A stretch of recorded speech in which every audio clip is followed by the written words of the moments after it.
Welcome back, everybody. Today, I'm going to teach you how to use the new intersections replacement on Elementor container. This updated feature gives you powerful nested layout options, making it easier to build complex page structures without the old section limitations. Let's walk through this step by step.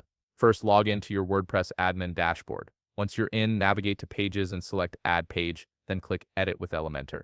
This will open up the Elementor editor where you'll be working with the new container system. Now look for the plus icon on a container or section where you want to create your nested layout. Click on that icon and a layout pop will appear. This is where you'll define the structure of your intersection. Select a layout that fits your design needs, such as 2 columns or 3 columns. This structure becomes the foundation for your nested elements. With your layout in place, it's time to add content. Select widgets from the left menu. For example, you can choose the image widget. Once you've selected it, click Choose Image.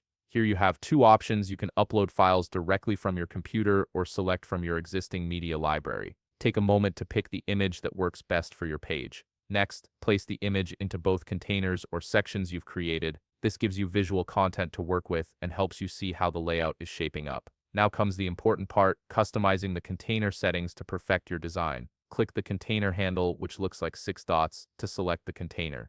Then head over to the Layout tab in the left panel. This is your control center for adjusting how elements are arranged inside the container. In the Layout tab, adjust the direction setting. You can choose row for horizontal alignment or column for vertical alignment, depending on how you want your content to flow. Below that, you'll see the gap setting, which controls the spacing between your inner elements. Adjust this to create breathing room or tighter layouts based on your design preferences. You can also adjust the width based on what works best for your layout. Maybe you want a full width design or perhaps a more contained, centered look. Play around with these settings until everything aligns with your vision. Once you're satisfied with how everything looks, click the button beside the Publish button at the upper right of the page. From there, select Save Draft. This saves your progress without making the page live, so you can come back and refine it later if needed. And that's it. You've successfully used the new intersections replacement on Elementor container to build a flexible, nested layout. If you found this video helpful, please leave a like, subscribe, and see you in the next video.